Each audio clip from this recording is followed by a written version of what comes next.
Tópico 3. A visão secular do corpo.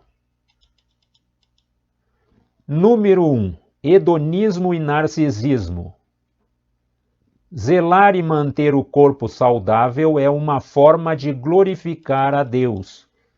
1 Coríntios, capítulo 6, versículo 20.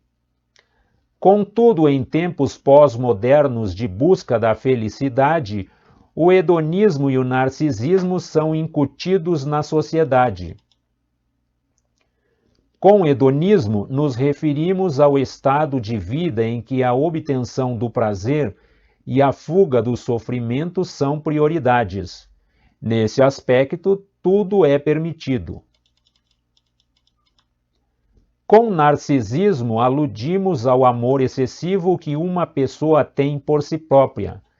De acordo com essa abordagem, refere-se ao indivíduo que persegue insensatamente o corpo ideal por meio de uma boa estética a qualquer custo e se porta com ostentação em busca de autorrealização e de ser admirado. Em oposição a essa cultura, Paulo ensina: todas as coisas me são lícitas, mas nem todas as coisas convêm. 1 Coríntios, capítulo 6, versículo 12. Número 2. Erotização e libertinagem. Ao formar o ser humano, Deus também criou a sexualidade. Gênesis capítulo 1, versículos 27 e 28. Portanto, não se trata de algo impuro. O pecado não está no sexo, mas na perversão de seu propósito. A relação sexual não é só para procriar, mas também para o prazer dentro dos limites do matrimônio e do uso natural do corpo. Romanos capítulo 1, versículos 26 e 27 e Hebreus capítulo 13, versículo 4. Todavia, em nossos dias, a erotização do corpo é explorada nas artes, na mídia, na música e na literatura.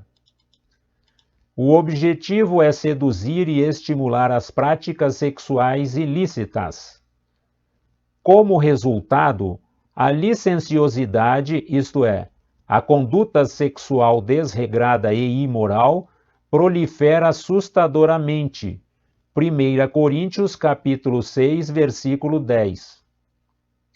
Diante disso, o apóstolo Paulo adverte: todas as coisas me são lícitas, mas eu não me deixarei dominar por nenhuma.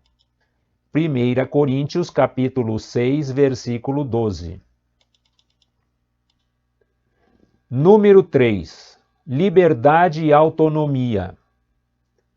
A Bíblia atesta que o homem é dotado de livre-arbítrio, autonomia para tomar suas próprias decisões dentro dos limites divinamente estabelecidos.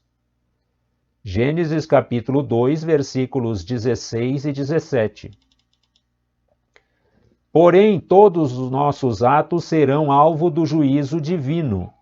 Efésios capítulo 12, versículo 14.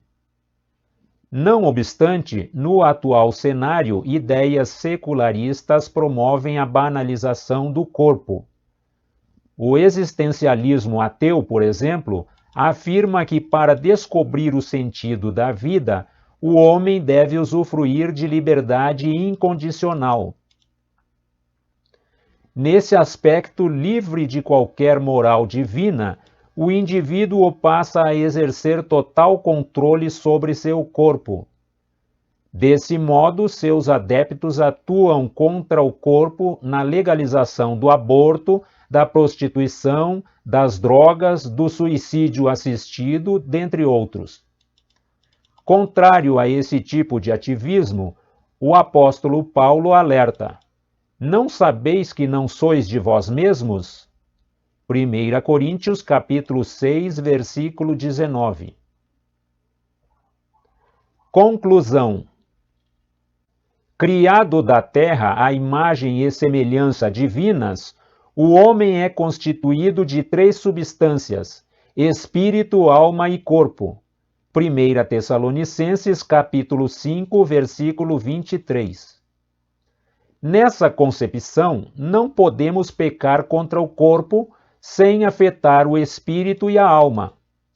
O corpo é morada do Espírito Santo, que não habita em santuário impuro. 1 Coríntios capítulo 6, versículos 15 a 19. Na volta de Cristo, o corpo dos santos será glorificado. 1 Coríntios capítulo 15, versículo 52. Assim, o corpo não deve ser tratado como algo pejorativo. O princípio de cuidado e santidade do corpo deve ser observado pelos que pertencem a Deus. 1 Coríntios capítulo 6, versículo 20.